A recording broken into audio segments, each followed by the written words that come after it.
Shalom, sampai bertemu lagi di Renungan Pagi STI Yogyakarta. Senang sekali saya dengan Pangeran Manurung. Kita akan merenungkan satu teks firman Tuhan dari Kisah Para Rasul 1 ayat 6 sampai 8. Judul renungan kita adalah New Chapter atau pasal-pasal yang baru dari kehidupan kita. Kisah Para Rasul 1 ayat 6, maka bertanyalah mereka yang berkumpul di situ, Tuhan, maukah engkau pada masa ini memulihkan kerajaan bagi Israel? Ayat 7, jawabnya, engkau tidak perlu mengetahui masa dan waktu yang ditetapkan Bapa sendiri menurut kuasanya. Ayat 8, tetapi kamu akan menerima kuasa kalau Roh Kudus turun ke atas kamu, dan kamu akan menjadi saksiku di Yerusalem dan di seluruh Yudea dan Samaria dan sampai ke ujung bumi.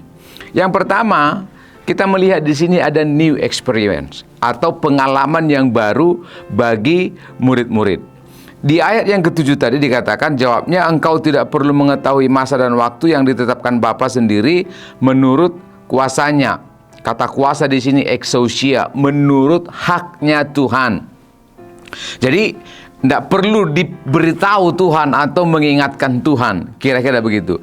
Tapi ayat 8, kata kuasa yang digunakan di sana adalah dunamin, sebuah kekuatan besar dari Tuhan. Kata kuasa itu dalam bahasa Yunani ada 5. Yang pertama dunamin yang digunakan di sini, itu kata ini selalu digunakan dalam konteks pekerjaan Allah. Kata yang kedua exousia, lebih kepada kewibawaan Tuhan. Kata yang ketiga adalah iskus, ini adalah seperti talenta atau kemampuan seseorang yang unik dari yang lain. Yang keempat adalah kratos, ini adalah kekuatan normal bahwa setiap manusia memiliki kekuatan. Dan dunaton, dunaton ini mirip dengan kata dunamin. Nah, kata dunamis, kamu akan menerima the power of God, kuasa Allah. Dan penggunaan ini jelas sekali digunakan dalam konteks-konteks ketika Allah melakukan pekerjaan-pekerjaan yang luar biasa dalam sepanjang karyanya di bumi. Dan kalau kita berbicara misalnya dalam konteks Yesus Kristus, dalam konteks pelayanannya selama 3 tahun 4 bulan, dia sering memperlihatkan kuasa atau mujizat sebagai tanda. Itulah sebabnya pada abad pertama orang Yahudi banyak yang percaya dan mengikut kepada Yesus. Kenapa? Orang Yahudi suka dengan tanda-tanda yang wah, dan Yesus memenuhi kebutuhan itu. Dengan menggunakan apa? Dengan menggunakan dunamis atau dinamit, kuasa Allah yang besar. Nah, Bapak Ibu Saudara yang terkasih, ini adalah sebuah pengalaman yang baru, new experience bagi orang Yahudi. Kenapa? Karena dari nenek moyang orang Yahudi, mereka itu sudah sering hidup mengandalkan pengalaman nenek moyang. Yang kedua, orang Yahudi itu selalu mendasari kehidupannya, budayanya berdasarkan Talmud misalnya, Midras atau Haggadah atau Halakha yang sangat kaku, Dan yang ketiga, orang Yahudi sudah terbiasa mengikuti kehidupan berdasarkan pola ajaran-ajaran rabi. Dan kita tahu yang keempat, dalam perjanjian lama, Roh Kudus itu bekerja secara temporer. Tuhan menghinggapi beberapa orang dalam waktu-waktu tertentu.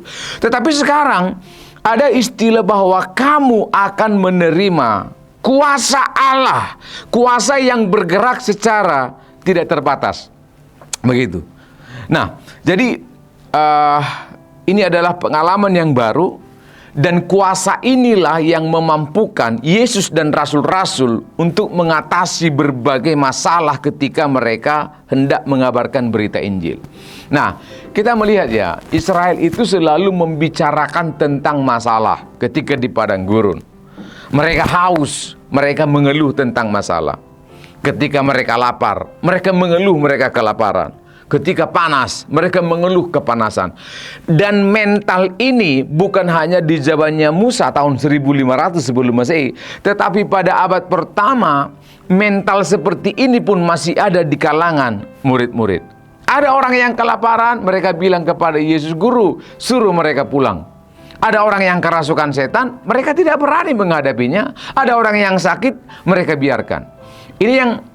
Ini yang saya maksud, orang yang tidak memiliki kuasa dari Tuhan, sehingga bisanya hanya mengatakan sebuah masalah. Kalau istilah dalam bahasa Inggris, what the problem. Tetapi ketika Yesus hadir dengan kuasa dari surga, dia selalu berbicara kepada masalah, bukan berbicara tentang masalah. Kepada yang mati, Yesus berkata, bangkitlah. Kepada yang sakit, Yesus berkata, sembuhlah. Kepada ombak badai, angin ribut, dia berkata, tenanglah. Kepada orang yang kerasukan setan, Yesus berkata, sembuhlah. Dan seterusnya, dan seterusnya. Nah, kenapa? Karena dia memiliki dunamin, kuasa Allah. Dan ini pengalaman yang baru bagi rasul-rasul. Itu sebabnya setelah Yesus naik ke surga, mereka mengalami pengalaman-pengalaman yang luar biasa ketika mereka mengabarkan berita Injil. Kenapa?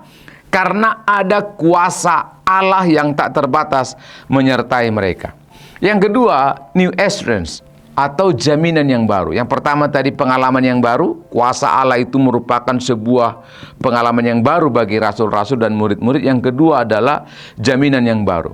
Tadi kita membaca ayat 8, tetapi kamu akan menerima kuasa kalau Roh Kudus turun ke atas kamu.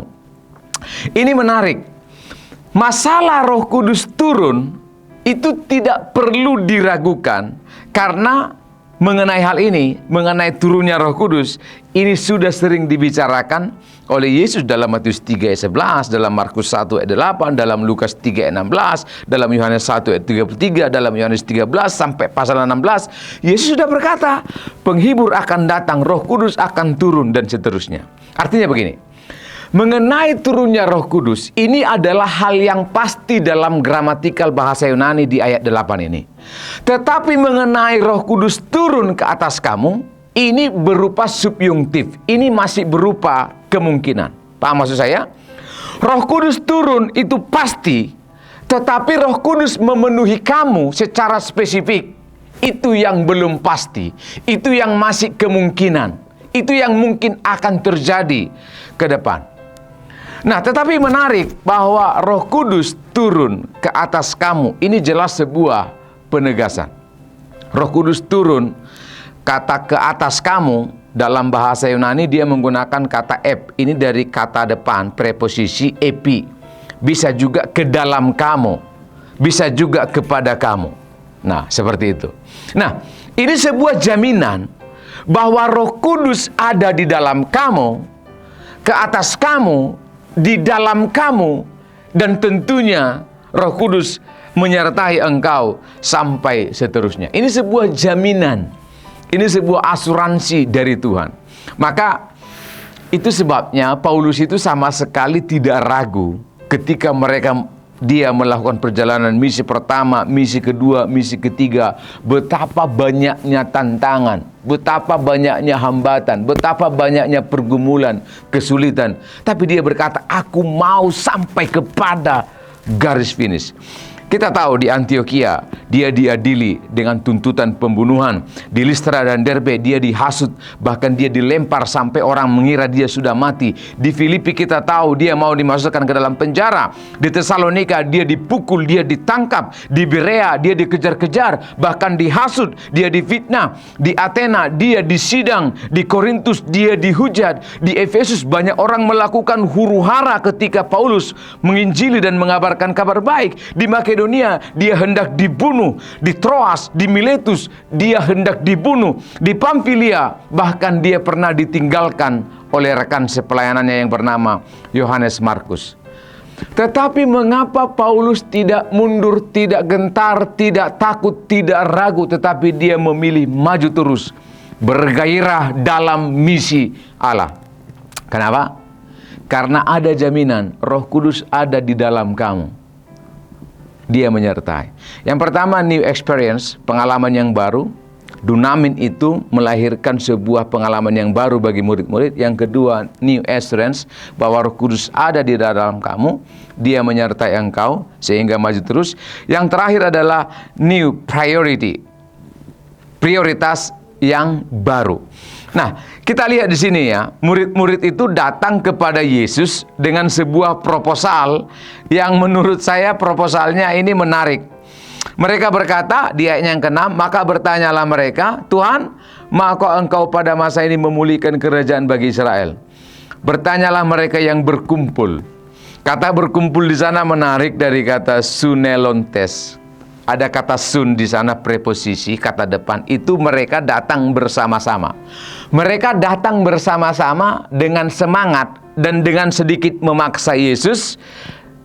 Kata bertanya di sini imperfect. Jadi mereka bertanya itu beberapa kali kepada Yesus. Mereka meminta beberapa kali kepada Yesus. Apa permintaan mereka? Maukah engkau pada masa ini memulihkan kerajaan bagi Israel? Jadi ketika mereka meminta pemulihan kerajaan Israel ini, mereka meminta beberapa kali, sehingga bisa saya katakan mereka sedikit memaksa Yesus. Nah, yang menarik, pertanyaan mereka, harapan mereka, ini salah. Mereka berkumpul, mereka bersatu, mereka bersama-sama itu sudah bagus. Mereka datang pada Yesus sudah bagus, tapi dengan harapan yang salah. Dengan kata lain, saya berkata, semangat mereka itu, semangat bersatunya mereka itu bagus, tetapi mereka datang dengan proposal yang salah. Apa itu? Keinginan untuk memulihkan Israel. Dengan kata lain secara teologis, mereka hendak berkata begini, Tuhan, marilah kita cepat-cepat angkat senjata, kumpulkanlah pasukan, supaya kita memberontak, supaya kita melakukan perlawanan terhadap penjajahan pemerintahan Romawi, supaya kerajaan Israel dipulihkan kembali, nama baik Israel sebagai umat pilihan Allah dipulihkan kembali, supaya kita memiliki kerajaan seperti dulu nenek moyang kita, mulai dari Saul, Daud, Salomo, di mana kerajaan itu megah, di mana kerajaan itu disegani dan dihormati oleh orang lain. Nah, ini adalah harapan yang tidak diindahkan oleh Yesus, karena Yesus tidak sedang membawa kerajaan yang sama dengan nenek moyangnya Daud, tetapi kerajaan yang ditawarkan oleh Yesus adalah kerajaan Allah yang kekal. Dengan kata lain, Yesus berkata, untuk urusan itu engkau tidak perlu tahu, karena sekarang prioritas dan tanggung jawabmu adalah menjadi saksi. Yang pertama, pengalaman yang baru. Yang kedua, jaminan yang baru. Yang ketiga, prioritas yang baru. Apa itu prioritas yang baru? Kita menjadi saksi. Tuhan Yesus memberkati kita semua.